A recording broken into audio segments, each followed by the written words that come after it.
ಈಗ ತಲೆಗೆ ಅಥವಾ ತಲೆ ಕೂದಲಿಗೆ ನಾವು ಯಾವ ಎಣ್ಣೆಯನ್ನ ಬಳಸಬೇಕು ಮೇಡಮ್? ಕೆಲವಷ್ಟು ಅದು ಪ್ರಾಬ್ಲಮ್ಸ್ ಗಳಿಗೆ ಸೊಲ್ಯೂಷನ್ ಸಿಗ್ತಾ ಇರ್ಲಿಲ್ಲ.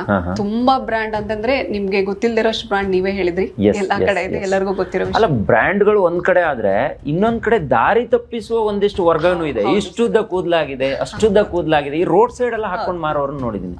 ಸೈಂಟಿಫಿಕ್ ರೀಸನ್ ಇರ್ಬೇಕು ಸರ್. ಯಾವ್ದೋ ಒಂದು ಕಾಡಲ್ಲಿ ಸಿಗುತ್ತೆ ಅಂತ ಹೇಳ್ಬಿಟ್ಟು ನಾನು ಸೊಪ್ಪು ತಗೊಂಡ್ಬಂದು ಹಾಕಿದ ತಕ್ಷಣ ಅದು ಹೇರ್ ಆಯಿಲ್ ಆಗೋದಿಕ್ಕಾಗೋದಿಲ್ಲ. ಇದರಲ್ಲಿ ಒಂದು ವಿಶೇಷತೆ ಏನಂತ ಅಂದ್ರೆ ಈ ತರ ಆಯಿಲ್ ನ ಯಾರು ಕೊಡೋದಿಕ್ ಸಾಧ್ಯನೇ ಇಲ್ಲ. ಬೇಕಾದ್ರೆ ನೀವ್ ಎಲ್ಲಿ ಬೇಕಾದ್ರೂ ಸಂಶೋಧನೆ ಮಾಡಿ ಕೊಡಕ್ ಸಾಧ್ಯ ಇಲ್ಲ. ಯಾಕಂದ್ರೆ 100% ಗ್ಯಾರಂಟಿ ಕೊಡ್ತೀನಿ. ಯಾಕೆ ಅಂದ್ರೆ ನಾವು ಮಾಡೋದು ಕೇರಾಮೃತ್ ವರ್ಜಿನ್ ಕೋಕೋನಟ್ ಆಯಿಲ್ ಇಂದ 12 ಜನದ್ದು ನಾವು ಈ ಆಯಿಲ್ ನ ಕೊಟ್ಬಿಟ್ಟು ಅವ್ರಿಗೆ ರಿಸಲ್ಟ್ ಬಂದಿರೋದು 12 ಜನಕ್ಕೆ 4 ಇಂಚು ಕೂದಲು ಬಂದಿದೆ. ಆಕ್ಚುಲಿ ಆಲ್ರೆಡಿ 21,000 ಬಾಟಲ್ಸ್ ಸೇಲ್ಸ್ ಆಗಿದೆ. 21,000 ಬಾಟಲ್ ಸೇಲ್ ಆಗಿ 200 ಪೀಪಲ್ಸ್ ವಿಡಿಯೋಸ್ ಮಾಡ್ಕೊಟ್ಟಿದ್ದಾರೆ ನಮ್ಗೆ. ಅವ್ರು ಏನಂತಂದ್ರೆ ಹೋಗಿದ್ರು, ಟ್ಯಾಬ್ಲೆಟ್ಸ್ ಕೊಟ್ರು, ಎಲ್ಲ ಇದ್ ಮಾಡಿದ್ರು, ಲಾಸ್ಟ್ ಆಗಲ್ಲ ಸೋರಿಯಾಸಿಸ್ ಪ್ರಾಬ್ಲಮ್ ಅಂತ ಮನೆಗ್ ಬಂದ್ರು. ಈಗ ಒಂದು ವರ್ಜಿನ್ ಕೋಕೋನಟ್ ಆಯಿಲ್ ಕೊಡ್ತೀವಿ. ಅವಾಗ ವರ್ಜಿನ್ ಕೋಕೋನಟ್ ಆಯಿಲ್ ಅಲ್ಲಿ ಹೌದು ಇನ್ನರಿಗೆ ತಗೊಂಡು ಒಂದು ಫೀಲ್ ತಗೊಂತಾ ಇದಾರೆ ಅಂತಂದ್ರು.